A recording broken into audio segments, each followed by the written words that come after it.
Well, you can't make this stuff up. The modern-day Democratic Party has drifted so far left that it's turned politics into this bizarre game of ideological purity testing, and Gretchen Whitmer just found herself in the middle of it. Michigan's governor attended what was supposed to be a quiet meeting with President Trump, but it quickly turned into full-blown outrage from within her own party. The backlash was so absurd that some people even claim this could mark the beginning of the end for her entire political career, and today, we're covering it all. As always, make sure to subscribe and hit the notification bell for more videos just like this.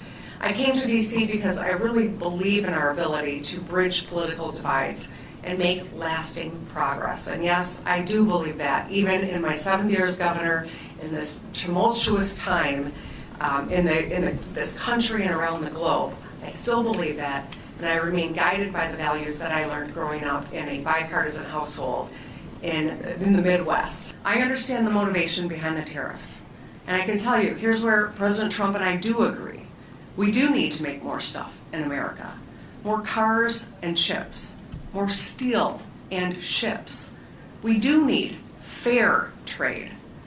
No state has lived through the consequences of offshoring and outsourcing more than Michigan. Time to give some context. This speech took place during Gretchen's visit to DC, where she was supposed to have policy talks with the president about renewing missions at the Selfridge military base and addressing the issue of invasive fish in the Great Lakes. If you notice, she's weirdly agreeing with Trump on multiple issues. The real drama started when the governor was reportedly rushed into the Oval Office while Trump was signing executive orders. He gave her a shout out and openly praised her, but Whitmer didn't seem too thrilled about being there. A photo started circulating that showed her awkwardly holding a binder in front of her face, seemingly trying to block the cameras. Honestly, it looked like something my cat does as well. You know, when she goes, it hides behind the curtain and she thinks she's invisible because, she can't see me. But jokes aside, this picture was viral and the backlash was so massive, she had to clarify the issue the following day. How was the Oval Office yesterday?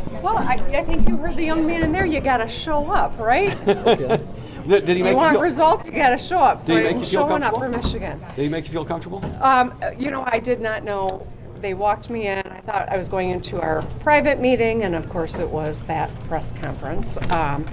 But I did have the opportunity to chat with the president, as you heard him say, some great things about Selfridge, about protecting the Great Lakes. And the primary purpose was to talk about the ice storm and the recovery that is ongoing and the need for federal resources. In a later part of the interview, Gretchen went off on a tangent saying she told the president that tariffs are not good. Well, clearly trying to downplay the entire encounter, it came off as damage control more than anything else. A few days later, the New York Times dropped what could be best described as a hit piece titled "Whitmer Shows How Democrats Are Playing with Fire and Cozying Up to Trump." The article also went on to reveal, quote, the day after the inauguration, Miss Whitmer penned a handwritten letter which had not been previously reported, congratulating Mr. Trump, saying she looked forward to working together. Adding, Miss Whitmer included her cell phone number and invited Mr. Trump to call her if she could be of any help to him. Well, that's literally her job. She's the governor of a major state, and part of that job includes having open lines of communication with the president, no matter who it is. But leave it to the New York Times and the Democrats to paint it as something negative. The ladies of The View also talked about it, of course, on one of their segments, and needless to say, delusional as usual. And I think she just got used and played. She clearly looked uncomfortable. Yeah. He tricked her. And he's a trickster. He's a fraudster. And you're right. She looked very unhappy. I mean, I haven't seen anybody that unhappy in the Oval Office since Marco Rubio was sinking into that sofa during the Zelensky meeting. But I think it was a very bad time for her to be there while these executive orders were being signed. The judgment from a lot of Democrats as to what it was a bad look to be working with Donald Trump and be in the Oval Office while these executive orders are being signed. The conversation around this is why I despise partisan politics. It is the dumbest thing I've ever heard.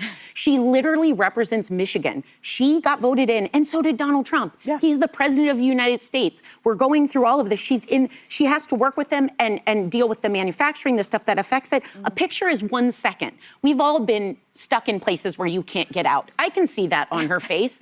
I don't blame her at all. Not gonna lie, Sarah actually started off making some sense, but of course she had to copy the others and somehow shift the blame towards Trump. By the way, I've noticed you haven't liked the video or subscribed to the channel yet, so what are you waiting for? Now here's the thing, being present in the Oval Office, regardless of who's president, is not something to be ashamed of. It's a big deal. You don't have to agree with every word spoken or policy signed, but showing up is part of being an adult in politics. If you disagree, fine, make a statement later, but this guilt by proximity attitude is ridiculous, and frankly, it's not how serious people operate in real life. The fine folks over at MSNBC took things a step further and tried to tie this to the 2028 elections. She has a right to go and talk about the auto industry, which is a main driver of the economy in her state.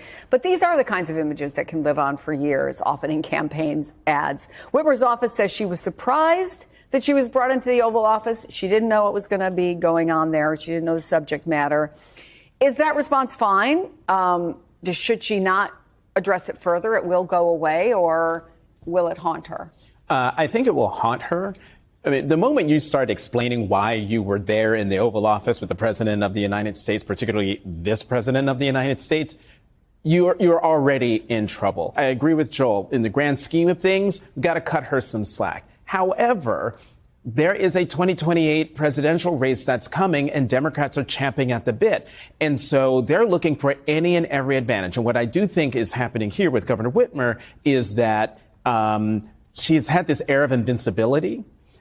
And this dings that air of invincibility, that she made what seems like an error, a mistake, being played by the president. The only mistake here is anyone taking MSNBC seriously. But I showed the clip so we could take a peek into the far left bubble. The level of delusion is enough to give you secondhand embarrassment. In the past month alone, they went after Bill Maher for having a dinner with Trump. Chuck Schumer practically dragged through the mud for unforgivable sin of doing his job to help avoid a government shutdown. Now Gretchen is the latest target of the progressives purge. It's like cancel culture has come full circle and now they're turning on their own. If this keeps up, they might as well run two separate candidates in 2028. One for the radical base and one for whatever's left of old school Democrats. The whole premise of feminists like Governor Whitmer is that, men women are as capable as men, right? Fair.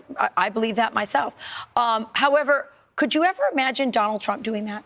No, of course not. He'd be like there and he might interrupt and go, hey, but I think this or whatever. I mean, he's not going to take a folder and hide himself like this. It is the most cowardly thing to do. It's so weak. And you're right. It will be used against her. I think also it was just so incredibly generous of Trump to even give her a shout out. Yeah. Like if anything, Trump was being too kind Ever to the her, master of ceremonies, right? That's right. He was being welcoming. The charm offensive. Exactly. Like we said earlier, this isn't a game of hide and seek. If you're going to do something that makes sense, like meeting with the president to discuss policy that benefits the residents of your state, then own it. If you can't stand your ground afterward, maybe don't do it at all. But I'd love to know your thoughts here, so let's get a conversation rolling in the comments down below. And if you want your friends to get their coverage from an independent source like us, please share the video with them. It means the world. Thanks for watching, and I'll see you in the next one.